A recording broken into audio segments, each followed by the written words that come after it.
هل المجتمع الياباني وهو يعيش حياة مثالية طبعا بمقياس البشر بحاجة إلى الإسلام؟ بالقرآن اهتديت في رحبه تحلو الحياة شوقا إلى المولى أتيت أسلمت روحي للإله قد زان لي أغلى طريق وهو الشفيع هو الرفيق يا هائما هل تستفيق وترى السعادة والنجاة قد زان لي أغلى طريق وهو الشفيع هو الرفيق يا هائما هل تستفيق وترى السعادة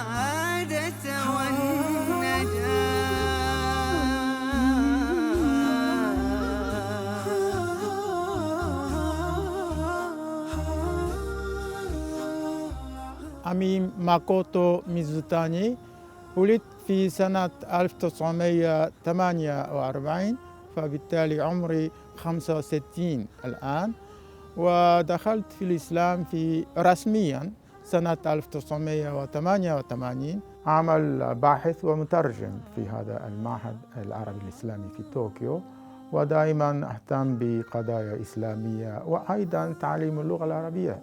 ولد في بيت بوذي محب للبحث والكتب، ساهم ذلك في تغيير حياته. الدكتور أمين حرص على تعويض ما فاته في حياته السابقة. 生まれたのは京都という日本の古い、首都なんですね。現在は東京は首都ですけど、で昔は、日本の首都は京都にあって、その関係もあって京都にはたくさんの神社仏閣があるわけです。それは有名な話なんですが。كان والده وجده من رهبان البوذا، وكان والده مطلع على العديد من الديانات، وله مكتبة كبيرة تحتوي على الكثير من الكتب التي أفادت أمين في صغره. 同時に宗教一般に関心を持ってたということだと思うんですが、イスラムに関しても当時出ていた本はほとんど揃っていました。コーランの日本語訳をはじめですね、イスラムの一般の説明をした本。تعرفت على دين الإسلام عن طريق هذا، وعندما كنت كما أتذكر تقريبا 19 في السنين. كنت أقرأ بعض الصفحات من القرآن الكريم. يمكن بعد 3-4 سنين يعني تأثرت جدا لنقول قوة دين الإسلام، بينما كنت أحس دائما ضعف الدين البوذية وإجمالا في اليابان، خصوصا بعد هزيمة الحرب العالمية الثانية. كانت روحي دائما متردد مضطرب أحيانا، فبالتالي كنت أبحث عن شيء ثابت، عن شيء يعني أبدي. 構成になっていると思います。でそれはいろいろな意味で人あるいは人生にその目標を与えると、かつその生存の意味も教えるという非常に深くて広い教えだということですので、それを一番よく知るためにはまたそれを理解して人にも伝えるというためには自分自身ムスリムになってフルにそれを学び活動した方がいいなというふうになって、自然に移っていったということが。أريد أن أكتشف سبب وسر قوة دين الإسلام دائما، هذا هو مدخل بالنسبة لي لدين الإسلام. بالقرآن اهتديت في رحبه تحلو الحياة شوقا إلى المولى أتيت. لماذا الإسلام قوي ومستمر ومنتشر؟ لأن الله سبحانه وتعالى يقول: هو الذي أرسل رسوله بالهدى ودين الحق ليظهره على الدين كله. وهذا ما جعل الدكتور أمين يتعمق في البحث، بل ويتعلم اللغة العربية قبل إسلامه. حتى أقرأ أي شيء متعلق بالدين الإسلام من الوثائق الأصلية. فصرفت 4 أو 5 سنين خصوصا لتعلم اللغة العربية، ولكن جنبا لجنب تعلم المبادئ الإسلامية. ما هي الآية التي قرأتها وأثرت عليك؟ أكثر آية دكتور أمين أثرت على قلبك؟ هناك في آية: تزاودوا فإن خير الزاد التقوى. الله أكبر. وتزودوا فإن خير الزاد التقوى. تقوى. هذه الآية في الحج. حج نعم. فعموما خير الزاد يفهم كشيء مادي. نعم.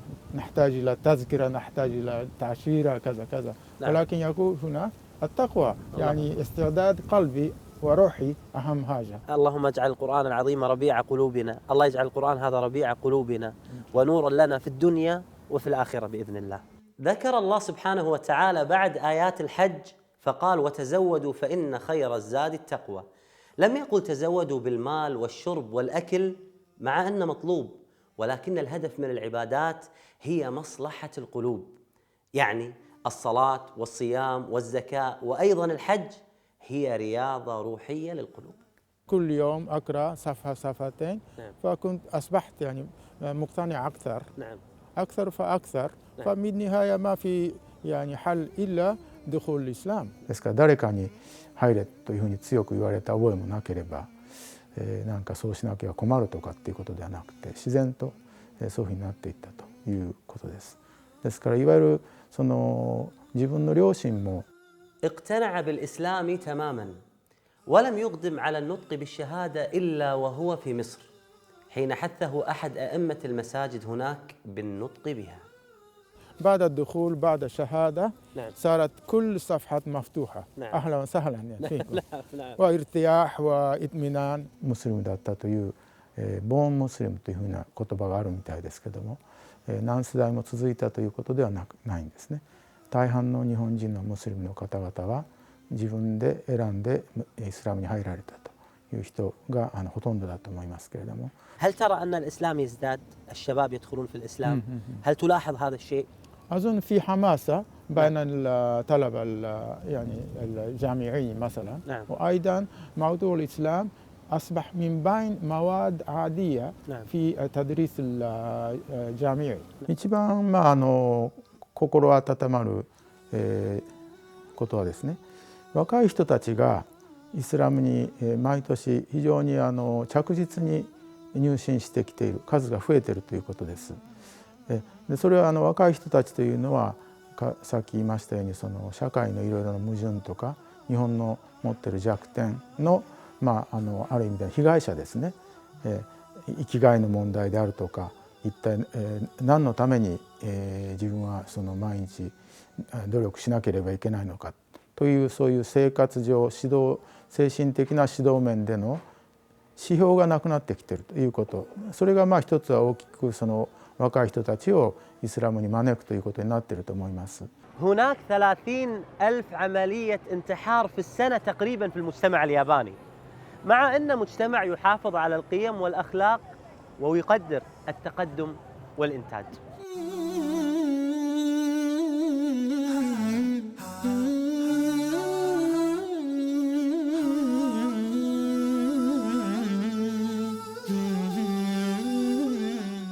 ثلاثين ألف سنويا، هذا من بين أكبر عدد في العالم. فهذا يشير ويوضح يعني جيد ما هي المشكلة في هذا المجتمع، يعني فقدان الهدف الحياة.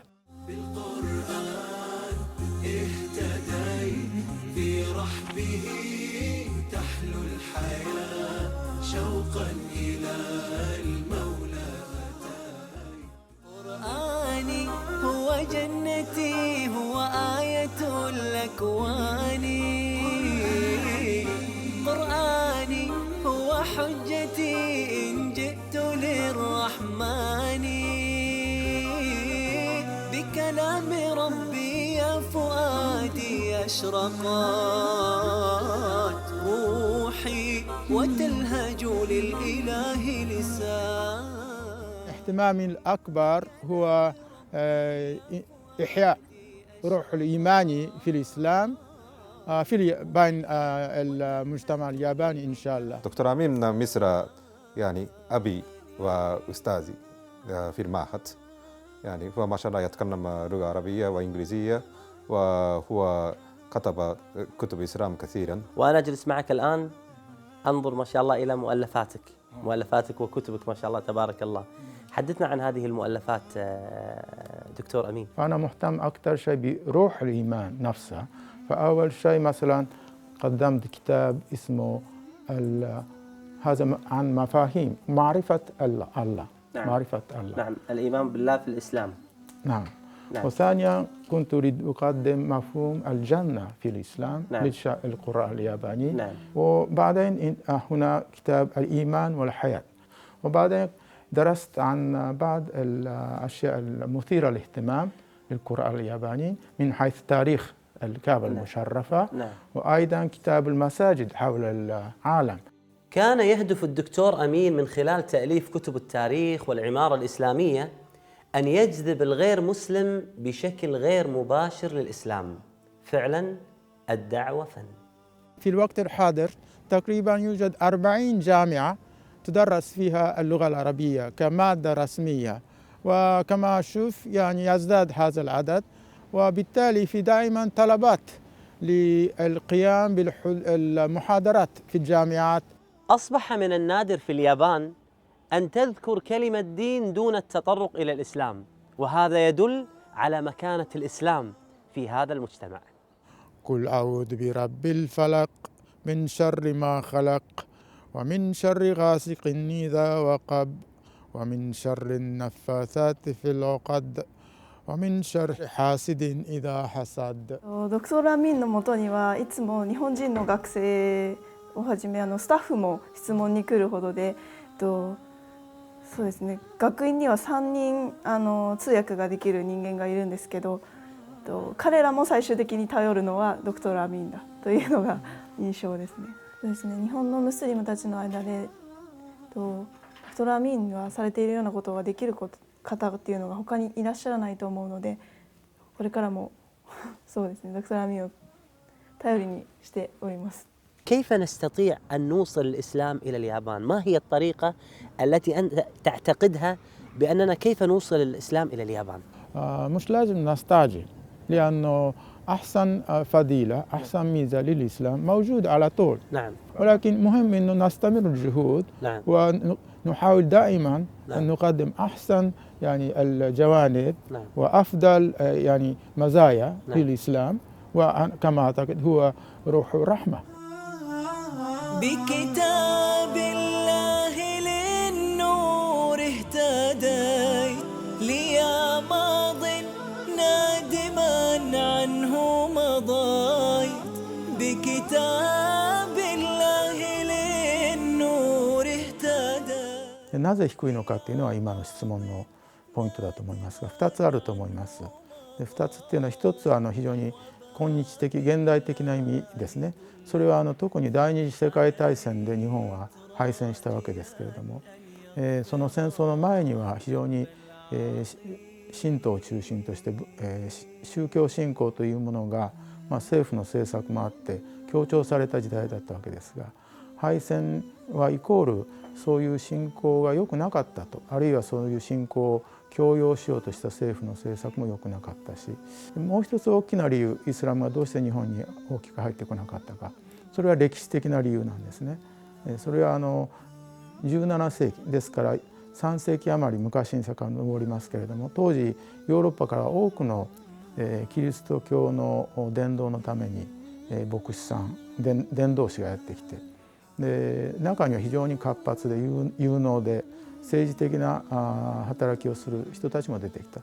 で当時の日本の政府、もちろん今のような政態ではないんですけども、17世紀当時非常に恐れられたのは、そういうヨーロッパの勢力が日本を植民地化してしまうんじゃないかと。一切ヨーロッパの国とは貿易を禁じると。ですからいわゆる鎖国って言ってますけど、日本の国を閉じてしまった。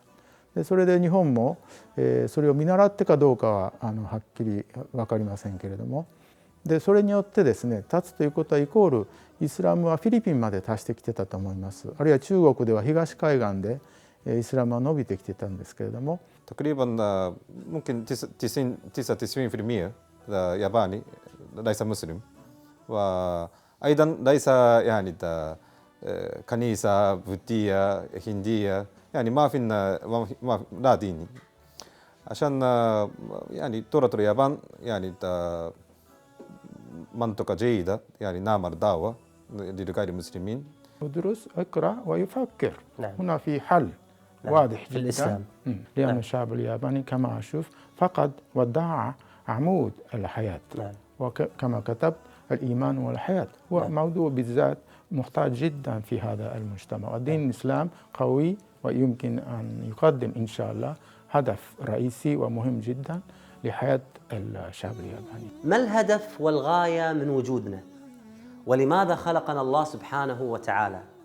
هل خلقنا من أجل الأكل والشرب أم لغاية عظيمة خلقنا الله سبحانه وتعالى من أجلها؟ أفحسبتم أنما خلقناكم عبثا وأنكم إلينا لا ترجعون؟ لقد خلقنا لتوحيد الله سبحانه وتعالى وإفراد الله سبحانه وتعالى بالعبادة. تغيرت حياتي بكثير بعد اعتناق الدين الإسلام. أول شيء أحس دائما اطمئنان وهدوء وسكينة في القلب وفي التفكير. سبحان من عدت إليه بسطت لنا كلتا يديه ألقيت أوزاري عليه يا رب فاغفر ما عصيت. كان للدكتور أمين زيارتين للحج، ولكن تجربة الشيخ أمين كانت من نوع آخر. أنا علمت أنك من أوائل من خطب خطبة يوم عرفة باللغة اليابانية، وهذا شيء جميل ورائع. كنت أشعر أنه يجب علي أن أقوم بمسؤولية، الله أكبر، واجب بأحسن طريقة. نعم. هذا فقط. فحضرت بثلاث لغات: يابانية، عربية، وأيضا إنجليزية. ما شاء الله. لأن بعض الناس من اليابان نعم. كانوا يفهمون الإنجليزية بس نعم. فقط. نعم. فحضرت بثلاث لغات. الحج هو غير سهل، لكن في ذات الوقت كل واحد يشعر بالرغبة الشديدة للعودة، يعني نريد نقوم بالحج مرة ثانية. هذا من بين عجائب الحج، ولكن هذا أيضا حقيقة ومعنى وقيمة الحج.